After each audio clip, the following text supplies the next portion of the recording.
Aujourd'hui, mesdames, cet épisode vous est dédié. On va discuter de l'entraînement au féminin avec Valérie Pfeister qui a fait son mémoire de son DU Trail sur ce sujet et elle a fait des découvertes qui sont très intéressantes pour vous, mesdames.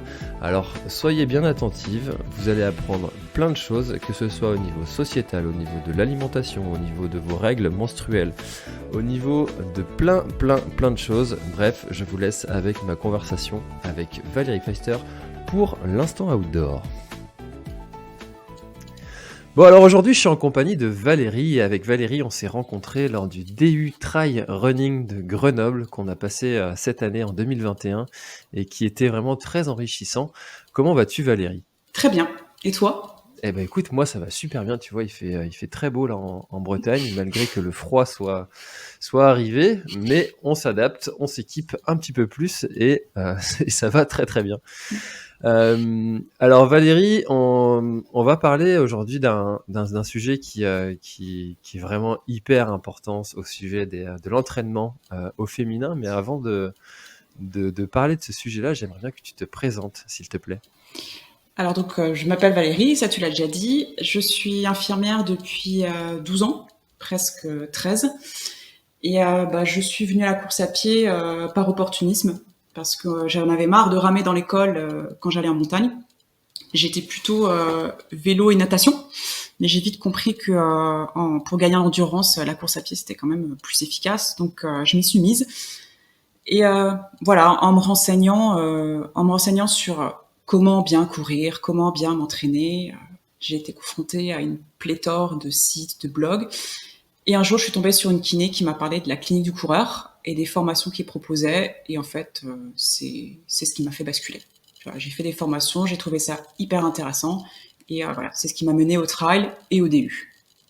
Super, bah, effectivement, c'est vrai que la clinique du coureur, c'est un institut de formation où les intervenants sont régulièrement dans le podcast et si vous les avez pas encore écoutés, je vous invite à y aller parce que c'est des épisodes qui sont tous très fascinants. Alors en fonction du moment où vous écoutez le podcast, il y en aura plus ou moins qui seront sortis, mais en tout cas c'est vraiment la référence dans le milieu de la santé et de la prévention des blessures et de l'accompagnement des coureurs sur l'entraînement, sur les reprises après grossesse, etc. Donc il y a beaucoup de sujets qu'ils traitent et qu'ils traitent très bien. Donc du coup, tu as fait ces formations-là. J'en ai fait plusieurs, ouais. J'en ai fait plusieurs. La première, je me suis éclatée parce que auparavant j'étais très fâchée avec la formation et l'enseignement supérieur et la recherche. J'ai longtemps hésité à poursuivre et en fait, j'ai poursuivi. Et c'est scientifique, c'est critique. Leur réputation est plus à faire, mais moi je me suis vachement épanouie dans ces formations-là, mais aussi dans le DU. Hein. Voilà, c'est tout ça, c'est complémentaire. Voilà, exactement. Et toi, quelle est ta pratique maintenant en tant que sportive ? Comment ça ? Alors, tu es plus trail, ultra trail, triathlon, c'est quoi ton... Alors, trail, depuis que j'ai déménagé il y a 1 an, que j'ai quitté les quais du Rhône pour m'installer plus près des Monts d'Or, mais je fais pas de compétition. Je fais pas de compétition, je suis sur une moyenne de 50-60 km semaine, et je m'en tiens à ça. Je dis volontiers que je pratique comme une baba cool, j'ai pas de montre, j'ai pas d'horaire, voilà. Pratique plaisir. Voilà, c'est ça, et santé. Super. Eh ben écoute Valérie, on va commencer gentiment à parler de ton mémoire que tu as choisi de faire pour le DU. Pourquoi avoir choisi de traiter le sujet de l'entraînement au féminin ? Alors moi j'ai déjà travaillé sur la santé des femmes dans le cadre d'une thèse en droit que j'ai arrêtée en début de 3e année. Et c'est un sujet, la santé des femmes, que j'ai continué d'étudier en dehors. Et c'est vrai que pendant ma thèse, j'étais tombée un peu par hasard sur la thèse de médecine de Marion Delépierre, qui portait sur les conséquences de l'ultrasport sur la santé des femmes. Et je me rappelle que ce travail de thèse m'avait marquée parce que j'ai appris plein de choses. J'ai trouvé son travail absolument passionnant. Elle avait fait des entretiens avec des coureuses donc d'ultra-endurance. Et quand j'ai été admise au DU, ça m'a semblé en fait naturel de traiter de ce sujet, des spécificités de l'entraînement au féminin. Voilà. Alors on va en parler, hein. Je pose la question ouvertement, volontiers, même si j'ai déjà un petit peu la réponse en tête, mais il y a des spécificités d'entraînement au féminin par rapport à l'entraînement au masculin? Oui, je pense qu'il y a des petites attentions à avoir en raison de différences physiologiques et des postures sociologiques qui sont pas forcément les mêmes. Voilà, les contraintes auxquelles sont soumises les femmes dans leur quotidien ne sont pas forcément les mêmes que celles auxquelles sont soumis les hommes. Hmm. Voilà. Et alors, ces contraintes-là, quelles sont-elles? Alors les contraintes, elles sont surtout liées au travail domestique et parental, qui reste encore la majeure, qui reste une charge pour les femmes plus que pour les hommes. Hmm. Et alors, je rappelle que tu as fait ton étude sur un panel de coureuses. Voilà. Euh, et alors, tu peux nous en parler de Bien ce sûr. panel-là? Alors c'était, j'ai mis en place une petite étude qualitative basée sur des entretiens semi-directifs, c'est-à-dire que j'avais déterminé des questions d'avance 14 en tout pour vraiment faire le tour, mais j'ai laissé aux femmes la liberté d'aborder certains sujets auxquels moi j'avais pas pensé. Donc c'est pour ça qu'on dit semi-directif. J'avais un panel donc de 18 athlètes, des entretiens qui ont duré entre 30 minutes et 2 heures, et ça a été des échanges passionnants. Vraiment, j'ai eu affaire à des femmes passionnantes. Et ça a été des échanges aussi plutôt touchants parce que elles ont joué le jeu alors que j'étais pour elles une inconnue et que je leur ai posé des questions parfois très personnelles. Et comme je te le disais précédemment, j'ai utilisé deux voies d'abord. Une voie d'abord physiologique pour proposer une analyse en termes de santé et de prévention des blessures. Parce que je reste professionnelle de santé, infirmière, donc c'est vraiment important pour moi ça. Et une autre voie d'abord qui était sociologique. Donc là, pour proposer une analyse en termes de justice sociale, parce qu'une femme a 20% de chances en moins de pratiquer une activité physique ou sportive qu'un homme. Voilà. Et j'ai eu des résultats majeurs que je pensais te présenter donc maintenant, en termes d'alimentation, de fatigue, de douleur, de planification de l'entraînement et de renforcement musculaire. Voilà, ça c'est les 5 sujets principaux qui ont émergé. Et alors, tu dis que c'est incroyable ce chiffre-là, 20%, ça fait une femme sur 5 Oui. qui ne peut pas s'entraîner, si je comprends bien, comme elle le voudrait. Qui a des chances en moins de pouvoir pratiquer un sport. Oui, effectivement. Après, c'est à 20%. Je peux te donner les références de l'étude INSEE dont il est question. Il est bien précisé dans l'article, c'est toute chose égale par ailleurs. Il y a des petites variations, mais grosso modo, oui, c'est ça. Et quelles sont les premières raisons en fait de c'est que elles ont une place dans le foyer qui les empêche d'aller pratiquer cette activité physique qu'elles souhaiteraient faire? Il y a de ça. Donc il y a le statut, le fait d'être mère. Ça, c'est vraiment la différence la plus marquée. Et après, tu as d'autres choses. Tu as l'accès aux infrastructures, mais en l'occurrence, concernant la course à pied, le trail, ça n'en nécessite pas. C'est le temps dont on dispose aussi. Mais majoritairement, moi, dans mon souvenir, c'était surtout le statut de maman, quoi. Et alors, est-ce que c'est parce que ces femmes-là ne se l'autorisent pas? Ou est-ce que, je sais pas si tu as la réponse, hein, ne se l'autorisent pas elles-mêmes? Ou est-ce que c'est que dans le foyer, en fait, on ne les autorise pas? Elles ne s'autorisent pas à prendre ce temps-là. Voilà. Ouais, c'est ça. C'est ce que je présentais en propos introductif, c'est que les origines de ce gradient de pratique peut être lié donc aux conditions d'existence des femmes, hein. C'est-à-dire les rapports aux différentes formes de travail, rémunérés et non rémunérés, donc travail domestique, travail parental, et donc un rapport au temps que l'on s'autorise à prendre bien plus que le temps dont on dispose. Voilà. D'accord, donc ça c'est les retours que tu as eus sur ton étude auprès du panel de 18 Alors ça c'est ce que c'est ce que j'ai déterminé en lisant des articles, les retours que j'ai eus des femmes et notamment des mères similaires mais un petit peu différents. Il m'a permis de déterminer encore d'autres choses à ce sujet. Mais j'y reviendrai plus tard si tu veux bien. D'accord. Eh ben écoute, allons-y. Alors, Concernant les résultats, les résultats que j'ai eus, sachant que c'est vraiment une étude modeste, hein. Il y a 18, un panel de 18 femmes, c'est pas beaucoup, mais suffisant pour faire ressortir certaines choses. Le résultat majeur de mon étude, ça concerne l'alimentation. J'ai demandé à ces femmes si le trail avait changé quelque chose dans leur alimentation. Pour 4 d'entre elles, la réponse était non, mais c'était souvent parce qu'elles faisaient déjà du sport avant. Donc moi, ça m'a pas gênée outre mesure. Et pour les autres, la qualité de l'alimentation, c'est-à-dire moins de produits transformés, le fait maison, le bio, ça a été spontanément évoqué par 10 femmes. D'accord ? En revanche, seules 4 d'entre elles m'ont dit que ça avait changé les choses en qualité et en quantité. Et pourquoi ça m'a interpellée que la quantité soit aussi peu évoquée ? Parce qu'en moyenne, elles sortent 3 à 4 fois par semaine. L'entraînement croisé est largement pratiqué, et ainsi que le renforcement musculaire, donc tu as de la dépense énergétique. Oui. Plusieurs d'entre elles verbalisaient une fatigue, mais ça j'y reviendrai plus tard, si tu veux bien. Et aussi, il y en a 5 d'entre elles qui avaient connu ou qui connaissaient encore des périodes d'aménorrhée. Donc l'aménorrhée, c'est quoi ? C'est un arrêt des règles pendant plus de 3 mois. Ça, c'est la définition médicale. C'est le signe d'une carence en oestrogène, et ça peut être le signe d'un déficit énergétique qui, pour moi, ici, était involontaire. Et ce déficit énergétique, il est à la fois quantitatif, donc là, on raisonne en termes de calories par jour, et qualitatif. Là, ça concerne les apports en lipides. Parce que il faut une masse grasse minimale pour avoir un cycle, sans quoi l'organisme, il épargne les lipides pour des fonctions plus essentielles que la reproduction. D'accord ? Okay. Et ce qui me gênait aussi, c'est que dans leur discours, ces aménorrhées étaient souvent banalisées par les athlètes, voire par certains professionnels de santé qu'elles ont croisés. Moi, en tant qu'infirmière, ça m'a un peu gênée.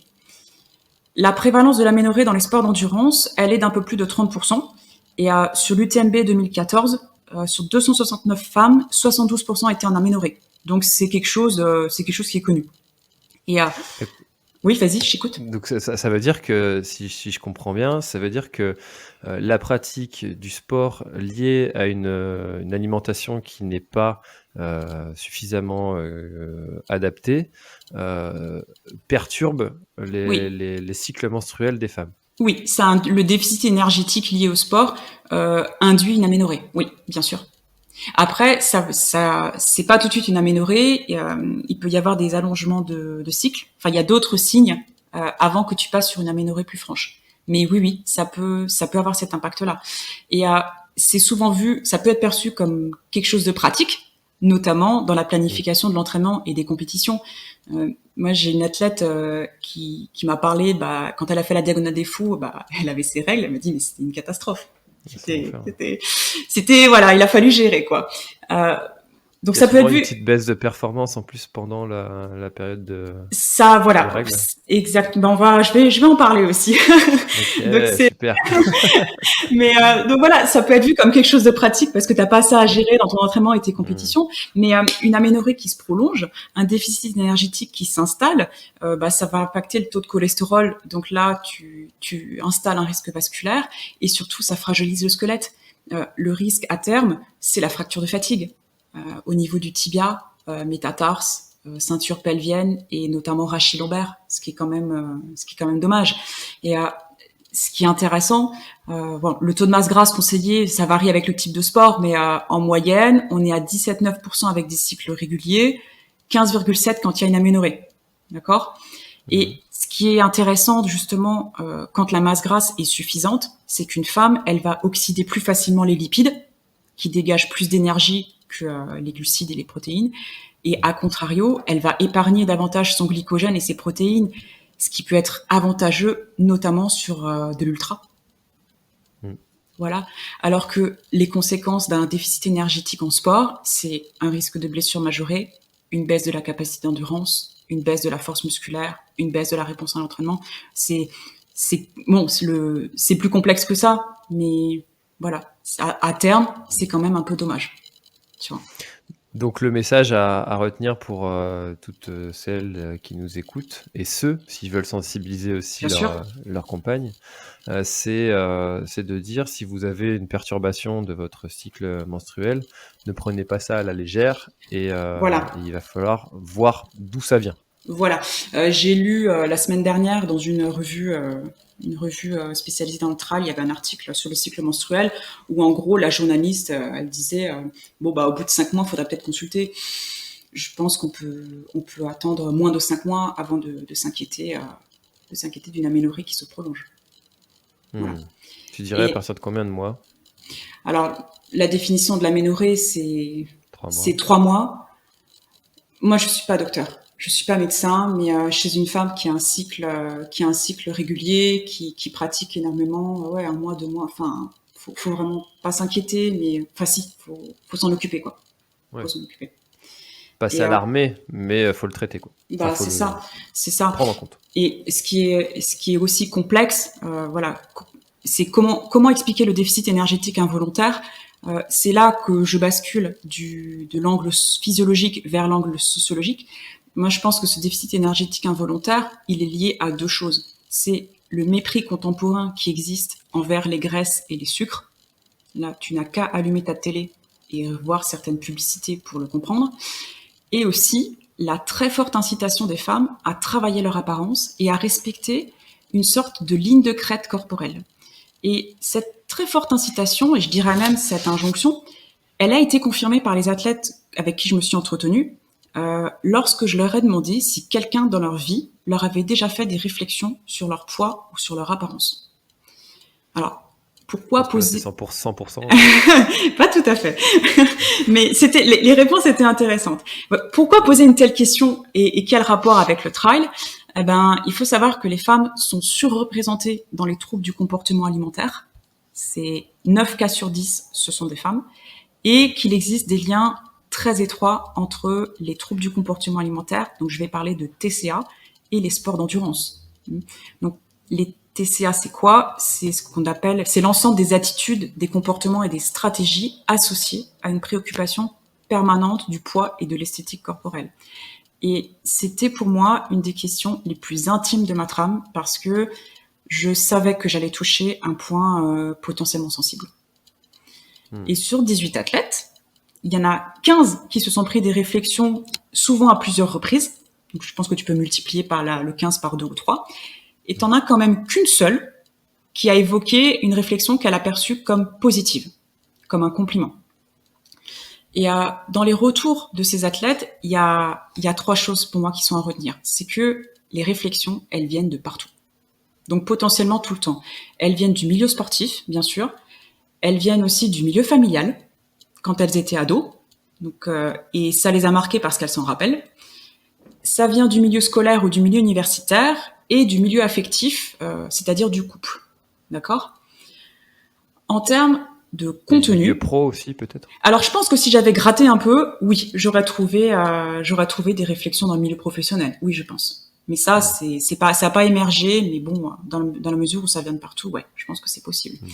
Et en termes de contenu, on a fait remarquer à ces femmes qu'elles étaient trop grosses, trop maigres, trop grosses et trop maigres. Donc ça, c'est possible aussi. Non mais c'est dur, hein, c'est dur. Ah ouais, non mais c'est incroyable. Pas assez musclées, très minces donc fragiles. Et la dernière réflexion, c'était mince donc légère. Donc là, tu pourrais te dire, bah c'est un compliment. Bah non, c'est parce que la personne destinataire, elle avait souffert d'anorexie mentale et les conséquences de sa minceur et de sa légèreté, bah elle les assume encore aujourd'hui. Et c'est pas facile. Donc elle a vraiment pas pris ça comme une réflexion positive. Et le troisième élément que je trouvais intéressant, c'est que il serait bon de cesser d'excuser ses propos par de l'humour ou par du manque de tact. L'humour, c'est un outil dont certains et certaines se servent pour donner une impression de légèreté à des attaques qui peuvent être profondément sexistes. Moi, j'étais très marquée par une athlète. Alors, c'est un exemple, d'accord, c'est pas une preuve, mais j'étais très marquée par une athlète qui m'a dit être revenue à l'entraînement après 2 mois d'absence et l'encadrant lui a dit bah dis donc t'as pris du cul. C'est pas de l'humour en fait, ça c'est de la violence avec un peu d'humiliation puisque c'est proféré devant tout le monde aux dépens de l'athlète concerné. Tu vois, c'est complètement inapproprié. Alors je dis pas que ce genre de remarques c'est l'apanage du milieu sportif ou du trail, pas du tout. Mais c'est la résultante d'idéaux sociaux de minceur qui sont véhiculés par la société et les médias. Donc, il existe de vrais rappels à l'ordre qui jalonnent la vie des femmes et peut les inciter très fortement à se restreindre au niveau alimentaire et ou à pratiquer un sport de façon excessive. Tu vois ce que je Il y veux a dire? aussi les standards de performance où Ah bah, on ah bah, regarde un petit peu les athlètes élites. ah mais complètement, complètement, parce qu'une société qui valorise à la fois la minceur et la performance, eh ben voilà, ça explique que 35% des athlètes féminines sont à risque de développer une anorexie contre 9,5% des hommes. Moi, dans mon panel, j'avais 2 athlètes qui ont souffert d'anorexie. Je trouve que ça commence à faire, quoi. Tu Ouais, vois? sur 18, ça fait beaucoup. Ouais. Ouais, ça commence à faire. Alors pareil, je dis pas que ce genre de réflexion va déclencher des TCA, parce que les TCA ont des causes multiples et complexes, mais sur un terrain favorable, ça peut faire des dégâts. Les conséquences des TCA sur le court terme, c'est une baisse de la performance, une baisse de la VO2 max, une dette énergétique, et sur le long terme, c'est encore plus terrible, hein, parce que les conséquences sont cardiovasculaires, squelettiques, rénales, gastro-intestinales aussi, parce que tu abîmes ton système digestif, reproductive, tu vois. Donc c'est vraiment, donc c'est vraiment important d'en parler. Et les troubles du comportement alimentaire, voilà, c'est pas le propre du trail. Hein. T'en trouves aussi dans le milieu de la grimpe. Je sais pas si tu as entendu parler, mais il y a quelque temps, il y a un petit film qui a été réalisé justement sur les TCA dans le milieu de la grimpe qui s'appelle Light, qui est Non. disponible sur YouTube. Et ouais, ça touche quand même pas mal de sports et pas mal de femmes, tu vois. Donc voilà, c'est pour ça que en termes d'entraînement au féminin et d'alimentation, ça c'est la petite conclusion sur l'alimentation. Je dirais que il est important de s'interroger sur ce que signifie pour une athlète bien manger et manger assez, en regard de sa charge d'entraînement, de son cycle, du plaisir aussi lié à l'alimentation. L'alimentation c'est aussi du plaisir et il faudrait sortir du manger au féminin parce que là, les stéréotypes alimentaires féminins, c'est ça. Manger féminin, c'est manger léger, manger allégé, manger sain, manger en petites portions, manger sucré mais pas trop, de la viande blanche, des légumes, des yaourts, tu vois. Donc ça, c'est des stéréotypes qui peuvent être utiles à de déconstruire, surtout dans le contexte d'une pratique sportive intensive. J'ai une athlète qui m'a fait un jour une réflexion. Elle me disait que elle avait revu la composition de ses repas. Elle avait rajouté des féculents, je crois, à midi, parce que, je la cite, j'ai bien vu qu'une salade à midi, ça ne me suffisait pas. Mais qui lui a dit qu'on pouvait ne se nourrir que d'une salade à midi? Non mais tu De vois, base. on rigole, on en rit, Ouais. mais Ouais, non, mais- moi ouais, bien ça m'a sûr. interpellée. Je veux dire, voilà. Donc voilà, s'interroger sur ce que ça signifie bien manger, manger assez, et surtout se dispenser de réflexion sur le poids ou l'apparence des femmes. Je vais être très crue. Pour moi, faire une réflexion à une femme sur son poids ou son apparence, c'est comme faire une réflexion à un homme sur une panne d'érection ou sur la taille de son sexe. Il y a des chances que ça ait un effet positif, mais t'as pas mal de chances de taper à côté quand même. Hein. Au contraire, je pense qu'il serait mieux de s'interroger là, comme tu disais, sur la maigreur des athlètes, même si elles performent. Ça, c'est voilà, cesser les réflexions. C'est pas constructif. Ben, je crois que le message est bien passé. Je sais pas. Mais c'est important, ça de le dire et de le redire et puis de sensibiliser les mœurs à ce sujet-là parce que ça, en fait, comme tu le dis, derrière une petite blague passée comme ça peut avoir des conséquences un peu dramatiques quand même pour la vie de ces personnes-là et de toutes les personnes qui entourent aussi cette personne-là. Donc, d'un petit rien, ça peut avoir une grande conséquence. Ça peut au mieux créer du mal-être et au pire, ouais, ça peut faire flamber quelque chose dont on soupçonnait pas l'existence. Je pense vraiment qu'il faut trouver d'autres façons d'être positif, de faire des compliments, même en rapport avec le sport, qu'en faisant une réflexion sur le poids ou sur l'apparence. C'est des choses qu'on maîtrise pas forcément. Je veux dire, Alors justement, en parlant de positif, est-ce que tu as dans ton étude détecté des choses qui sont quand même en faveur des femmes pour leur entraînement en comparaison du coup aux hommes? comment ça?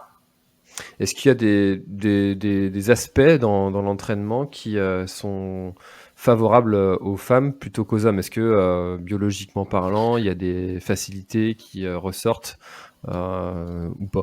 La facilité moi que je pointais, donc c'est celle dont je parlais avant, le fait qu'on a une tendance à utiliser nos lipides plus facilement et en épargnant notre glycogène et nos protéines. Ça, sur de la longue distance, ça peut vraiment être intéressant. C'est vraiment un atout. Hmm. Et ce qui me fait dire que sur des courses ultra-endurance, mais les femmes vont vraiment progresser. C'est Ça, vrai que si il y a cet aspect sociétal qui s'équilibre, oui. tu penses que à l'avenir, sur l'ultra distance, on va bien préciser, les femmes tendront à rivaliser de plus en plus avec les hommes. Je préfère dire que elles font de meilleurs temps.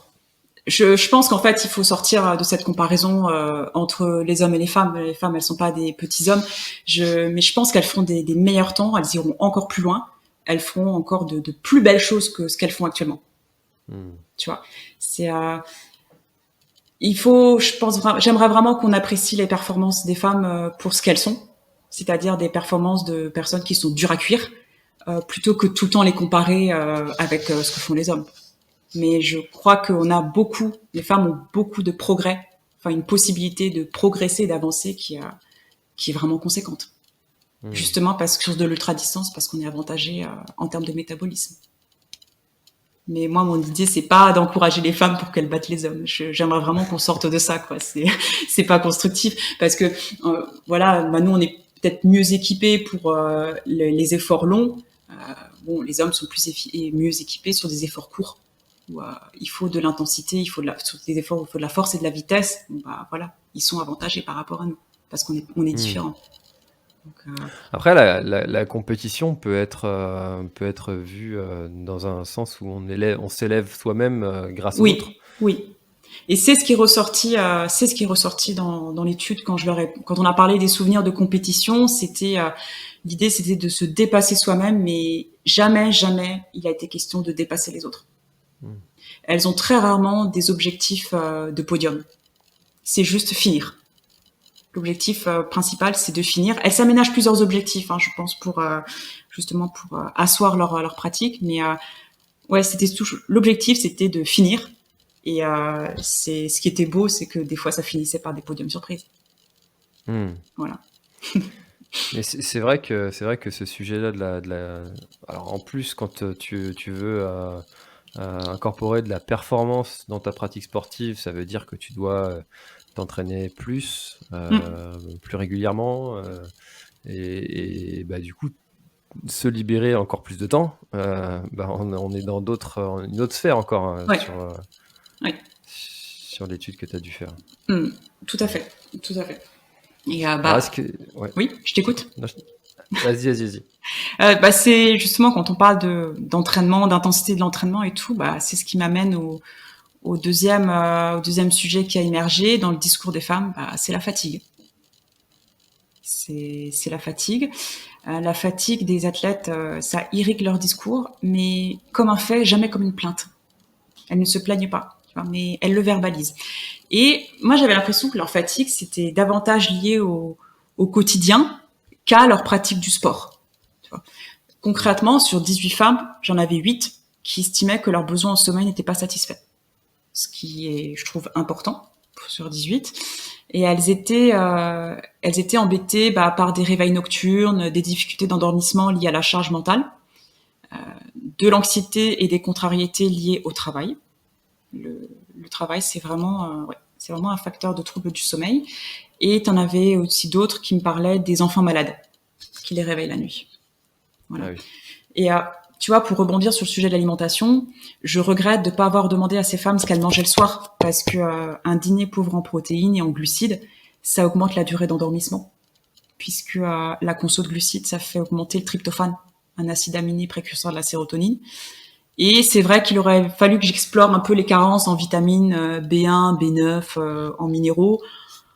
Maintenant, sans bilan récent sous les yeux, je sais pas si je serais allée bien loin dans mon analyse, mais voilà, j'aurais dû leur poser la question. Alors, pourquoi c'est important d'explorer la fatigue des femmes et de la prendre en compte dans l'entraînement ?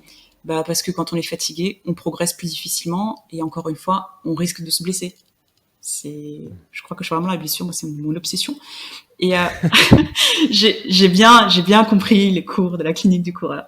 Et moi j'ai distingué deux types de fatigue. Une fatigue biologique et là encore une fatigue sociologique. Donc la fatigue biologique, on en parlait tout à l'heure, c'est celle liée au cycle menstruel. La fatigue, c'est le premier symptôme du syndrome prémenstruel ou menstruel décrit par les athlètes du panel. 8 fois sur 18. Alors c'est pas un symptôme permanent. Il revient pas à tous les cycles, mais il y a des moments, il est quand même présent. Et tu avais une fatigue qui était la conséquence des ménorrhagies, c'est-à-dire des règles trop abondantes. C'est un trouble du cycle menstruel, comme l'aménorrhée, qui est quand même assez fréquent puisqu'il est apparu 5 fois sur 18, mais pareil, totalement banalisé. Alors, les règles abondantes, c'est quoi ? Il y a des définitions assez triviales qui estiment qu'à partir de 80 millilitres, c'est excessif. Alors, moi, je suis une femme, quantifier les 80 millilitres de sang, je trouve que c'est quand même un peu compliqué. D'accord ? Ouais, c'est comme quand un médecin nous demande combien est-ce que notre bébé a vomi. Ouais, oui, c'est ça, complètement. Estimer le nombre de millilitres étalés au sol, c'est compliqué. Il demande ça ? Oh là là, d'accord, ouais, non mais voilà, pareil. Il a vomi combien à peu près ? Bah voilà, pareil, même combat, tu vois, c'est les normes mises en place dans le domaine médical, des fois c'est un peu compliqué, mais par contre, tu as des indicateurs qui sont plus concrets, issus de sociétés savantes anglo-saxonnes, de gynéco-obstétriciens. Alors là aussi, je vais être un peu crue. Parmi ces critères, on retrouve des règles supérieures ou égales à 7 jours, la présence de caillots, la nécessité de changer de protection toutes les heures pendant plusieurs heures ou de porter une double protection, et l'inondation des vêtements ou de la literie. Ça, c'est des petits indices qui peuvent laisser penser que là, on est sur des ménorrhagies et pas sur un flux menstruel normal. Et les conséquences des ménorrhagies, elles sont doubles. Déjà, tu as un risque d'anémie, donc c'est une hémoglobine inférieure à 12 grammes par litre, sachant que l'hémoglobine, c'est ce qui transporte l'oxygène dans les différents organes. Bon, bah, tu comprends aisément quelles conséquences ça peut avoir en termes d'entraînement. Et un risque de carence en fer. Alors, la carence en fer, elle est évaluée avec ce qu'on appelle la ferritine. C'est pas le meilleur indicateur de la réserve en fer, mais c'est le moins mauvais dont on dispose actuellement. Et tu verras sur les résultats d'analyse de laboratoire, souvent on estime qu'une ferritine que le fer est insuffisant quand la ferritine est inférieure à 15 microgrammes par litre. Mais faut pas prendre ce seuil pour argent comptant, parce que à 30 microgrammes, on constate déjà un manque de fer dans la moelle osseuse. Donc on peut se sentir mal, se sentir pas très bien, essoufflé à 17 microgrammes par litre. Oui, une norme biologique, ça veut pas toujours dire grand-chose. Hein. Et à noter que le risque de carence en fer, il est majoré chez les végétariennes ou les petites mangeuses de viande parce que tu as un gradient d'absorption. Le fer animal, il est absorbé entre 15 et 35%. Le fer végétal, entre 2 et 20%. Donc, attention. J'avais dans mon panel des végétariennes ou véganes, voilà, qui ont pris conscience de ça et du coup qui ont réajusté leur alimentation parce qu'elles voyaient bien que ça suffisait pas, quoi. Donc, voilà, sachant que les globules rouges et le fer, ça contribue au transport de l'oxygène, comme je te disais. Voilà, l'anémie ferriprive, t'as une baisse de la VO2 max, t'es essoufflé, et la carence seule en fer, c'est peu étudié. Mais les études existantes suggèrent une majoration de la fatigue, un impact au niveau cognitif et donc sur la qualité de vie. Donc en termes d'entraînement, voilà, ça peut avoir un impact. Donc ça, c'est la fatigue. Et tout ça qui biologique. est issu d'une fatigue biologique. Alors ça, c'est la fatigue biologique, donc liée au fonctionnement normal ou pathologique du cycle menstruel. Et après, tu as une fatigue que j'ai appelée sociologique. Ça, c'est lié au rôle de la femme qui assume encore aujourd'hui, et les études le prouvent, la majeure partie du travail domestique, en plus d'être la principale pourvoyeuse de soins auprès des enfants, du partenaire ou des autres membres de la famille.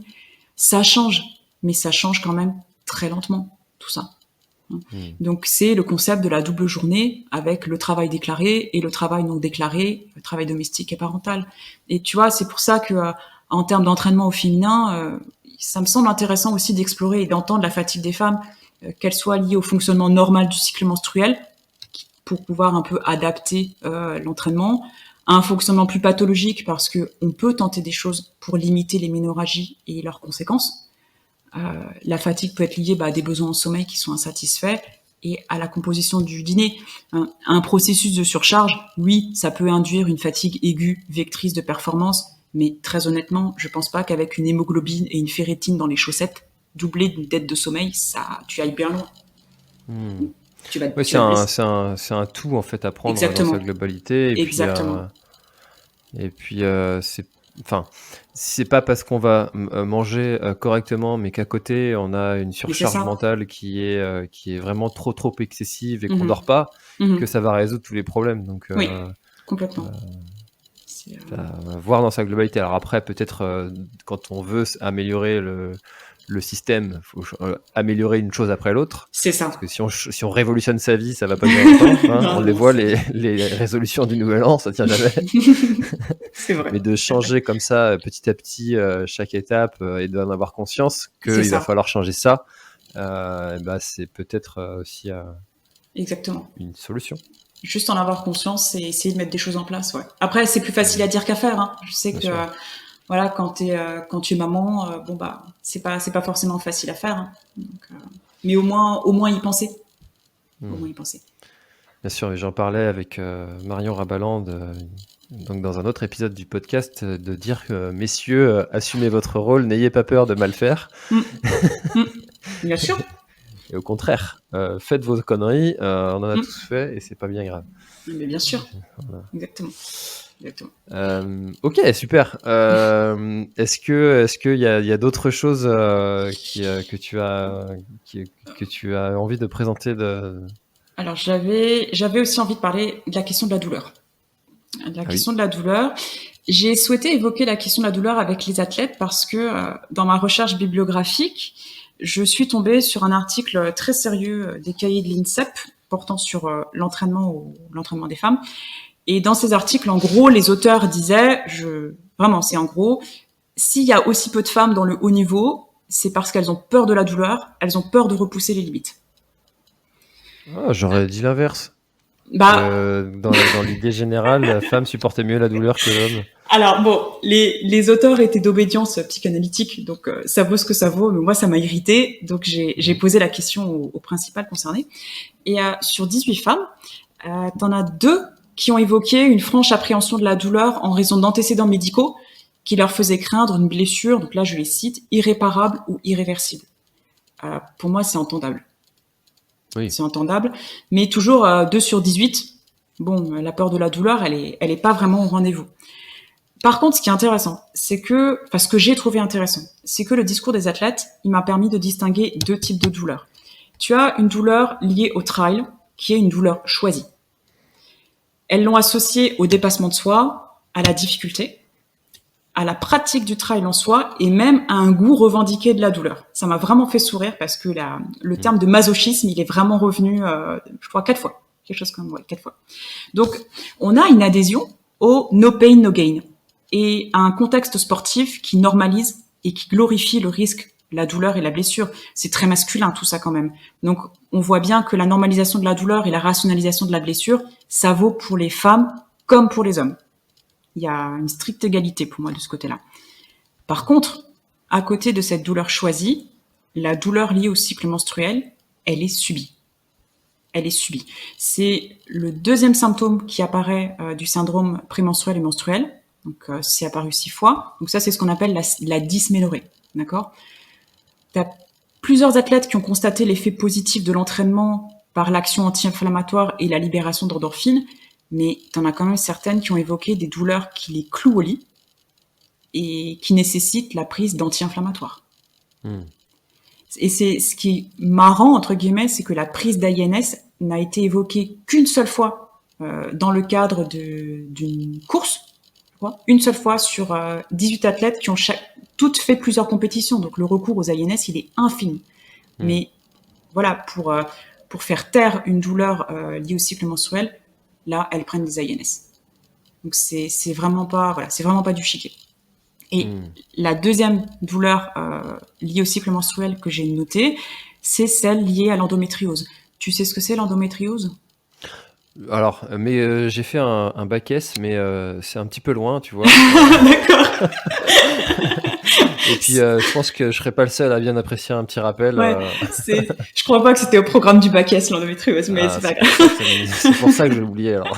Alors, l'endométriose, c'est une maladie gynécologique. C'est du tissu utérin qui sort de l'utérus et qui dissémine dans tout le corps, qui forme des kystes et qui génère deux symptômes principaux, des douleurs d'intensité variable selon les formes d'endométriose et une infertilité. Ah, j'en ai entendu parler Voilà, récemment parce qu'une amie de ma femme est touchée. Voilà, ça me voilà. revient. Et Ça, c'est de mémoire irréversible. ouais, c'est Ouais. vraiment, ça peut être une pathologie très invalidante. Hmm. Donc, moi, dans mon panel, j'avais 2 athlètes qui étaient concernés, ce qui reflète la moyenne des femmes touchées par cette maladie qui serait de 1 sur 10. D'accord. Donc, voilà, alors pourquoi il faut être vigilant quant à la douleur des sportives? Parce que comme je le disais tout à l'heure, les sportives adhèrent au no pain, no gain. Mais aussi parce que la socialisation des femmes les conduit à s'occuper davantage des autres que de leur santé. On oublie souvent de dire que les femmes, leur état de santé est plus dégradé. Elles vivent plus longtemps, mais leur état de santé est plus dégradé. Donc, tu vois, on a une socialisation des femmes et une culture sportive qui va fortement les inciter à tolérer la douleur et à ne pas l'exprimer, alors que c'est un signal. Notamment, ça peut être un signal de blessure ou d'une pathologie sous-jacente. Et cette minoration de la douleur, eh ben, elle a été très bien exprimée par les 2 athlètes souffrant d'endométriose.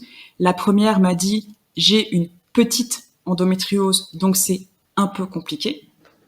Alors que mais c'est ça. Et en explorant, en lui demandant certains détails, bah, elle me dit que ça fait pas très longtemps qu'elle est soulagée, alors que pendant des années, elle l'a dit à son gynéco qu'elle avait mal, et on l'a pas entendu, on l'a pas écouté. Et la deuxième, c'était, j'avais seulement des règles abondantes avec de la douleur. Tu vois. Et ce qui majore en plus tout ça, c'est la sous-estimation de la douleur des femmes chez les professionnels de santé, mais aussi de façon expérimentale dans la population générale. Ça a été prouvé. Ça a été prouvé. Ouais, donc bah, je vais te donner 3 cachets et ça va passer. C'est ça. Ou alors, bah, ça va passer. C'est ça. Le fameux ça va passer, quoi. Bah, complètement. Et c'est cette minoration de la douleur des femmes qui explique que voilà, c'est en train de changer ça aussi, mais une femme qui présentait des douleurs thoraciques, on lui donnait des anxiolytiques, alors qu'un homme, on l'envoyait à un cardiologue. Ça existe toujours, ça? Non. C'est en train de changer. C'est en train de changer. Il y a eu des campagnes d'information qui ont été faites. Il y a eu des campagnes de publicité, d'infos par la Fédération française de cardiologie, notamment à ce sujet. Mais oui, grosso modo, c'était ça. Parce que, d'un point de vue historique, le corps des femmes a toujours été considéré comme faible, fragile, et leur comportement comme émotionnel, irrationnel. Donc, elles sont plus à risque d'être considérées comme exagérant les symptômes dans la plainte ou dans la demande. Tu vois, c'est l'endométriose dont on parlait, le délai de diagnostic, il est de 7 ans. 7 ans, c'est énorme. Alors, peut-être que ça baissera, donc quand les femmes écouteront leur douleur et quand elles seront face à des professionnels de santé qui cesseront de leur dire que c'est normal d'avoir mal pendant les règles, c'est normal d'avoir mal pendant les rapports. 7 ans, c'est long. C'est vraiment très long. Bah oui, surtout pour diagnostiquer Ouais. un problème de santé, ça fait quand même un paquet d'années. C'est un chiffre, ça date de 2018. Voilà. Donc c'est pour ça qu'en termes d'entraînement, voilà, il y a un intérêt à rechercher et entendre la douleur des femmes, notamment liée au cycle menstruel. Planifier du repos pour passer le cap, limiter encore le risque de blessure et ne pas hésiter à consulter. J'avais une athlète de mon panel. Moi, on s'est écrit, on a échangé suite à l'entretien et elle avait parlé de l'endométriose avec sa gynéco parce que les douleurs qu'elle me décrivait, je me dis mais c'est hallucinant quoi, de pas pouvoir se lever le matin. Donc voilà. Alors Valérie, admettons que là dans nos auditeurs il y a des coachs. Il y en a forcément parce que nos compères du DU vont forcément écouter notre échange. Ouais.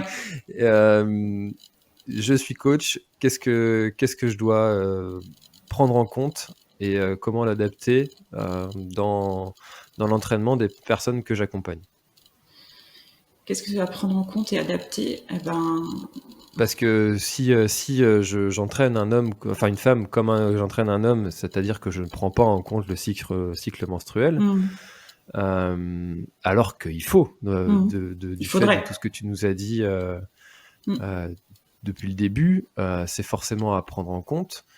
Et comment gérer cette période particulière pour la femme et qu'elle puisse continuer à s'entraîner quand même. Comment la gérer? Il faut déjà, je pense, lui demander comment elle la vit. Qu'est-ce qu'elle a comme symptômes? Qu'est-ce qu'elle ressent? Voilà, c'est la fatigue, la douleur, adapter l'entraînement et pas hésiter à poser des questions. Pas hésiter à demander, par exemple, si elles ont des règles très abondantes. Alors c'est sûr, ça peut être gênant, un homme qui demande ça à une femme, mais c'est en posant la question directement et en expliquant pourquoi on pose la question. Pourquoi? Parce que des règles trop abondantes, tu décharges en globules rouges, tu décharges en fer, ça va impacter ta performance, ça va permettre un peu de lever le tabou. Tu vois ce que je veux dire? C'est pas sale. Je veux dire, je pense qu'il faut vraiment oser poser la question et expliquer aux femmes pourquoi on s'y intéresse.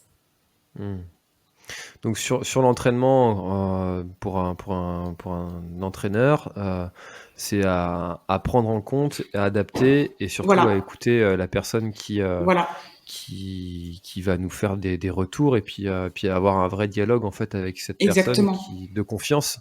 Exactement. Et puis si c'est un entraîneur du style j'aboie sur mes athlètes, on n'aura jamais cette confiance-là. Non.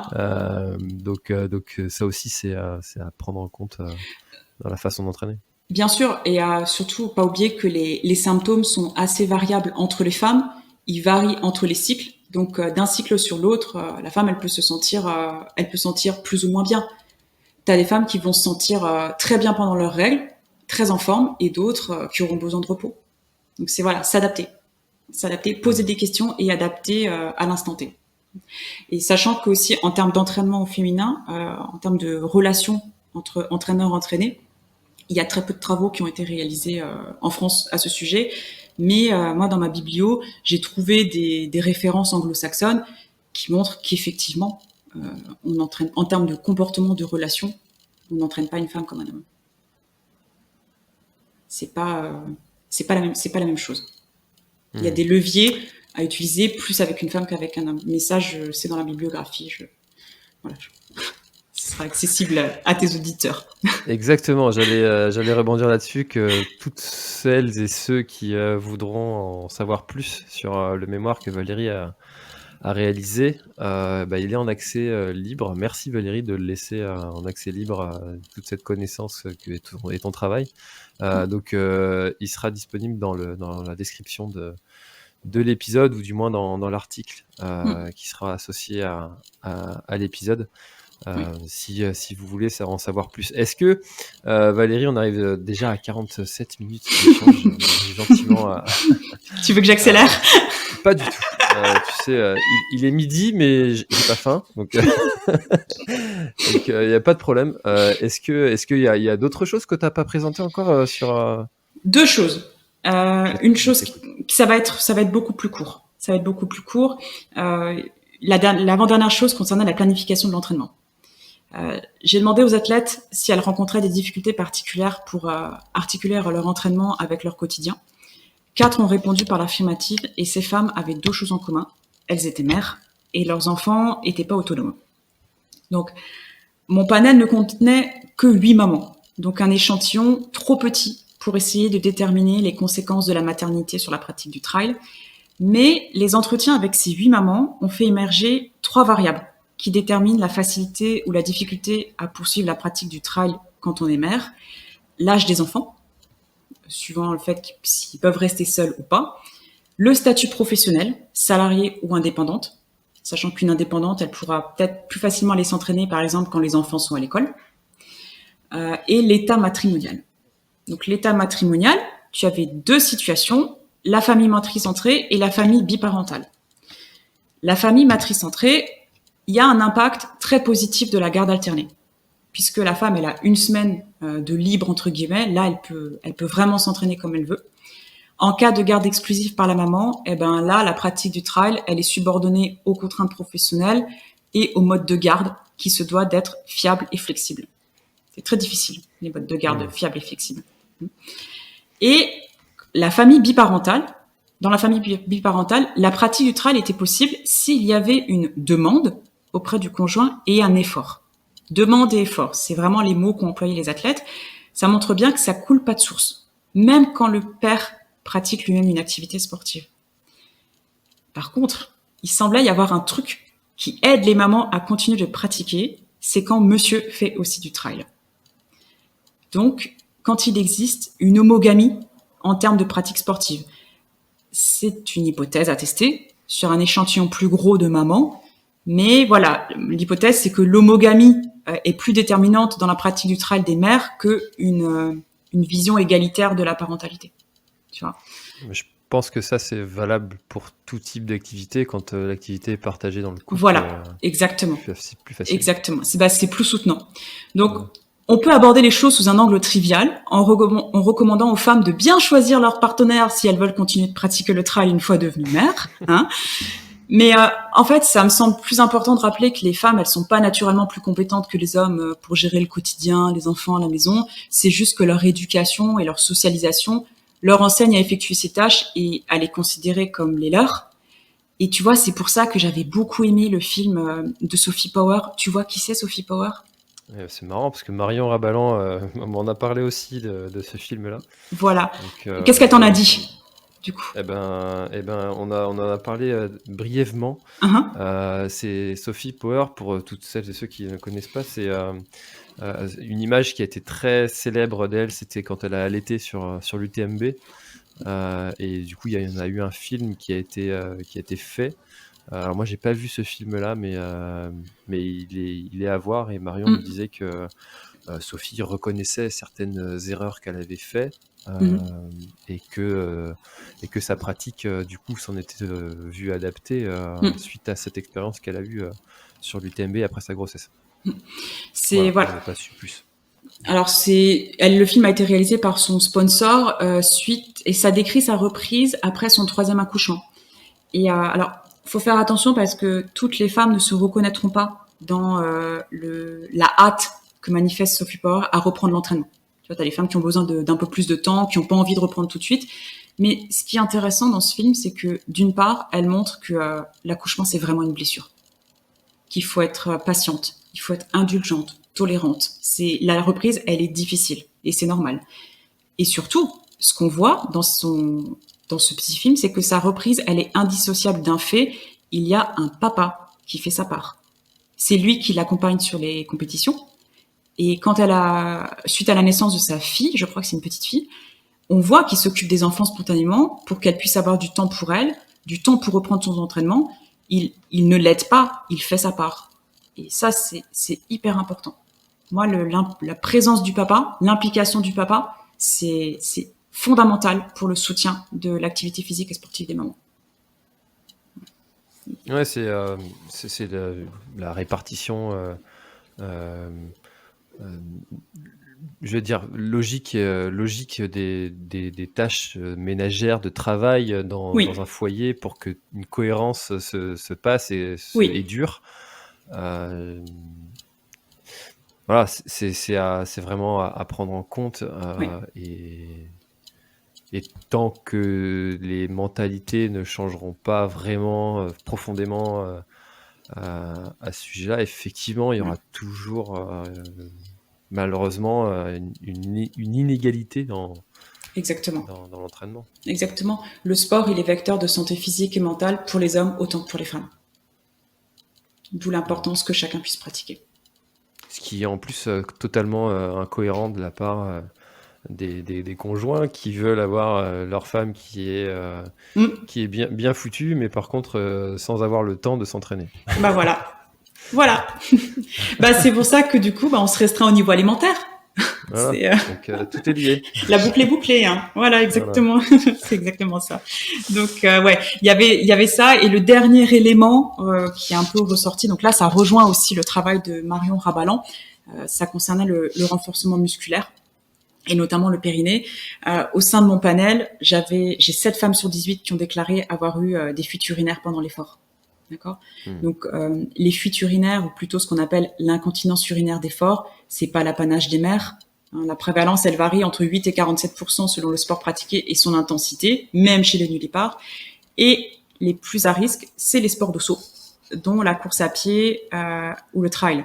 Alors, pourquoi les sportifs sont plus sujettes aux fuites urinaires à l'effort que les sportifs? Parce que les hommes aussi, ils ont un périnée, mais celui des femmes est traversé par le vagin. Donc, il est plus fragile au niveau structurel.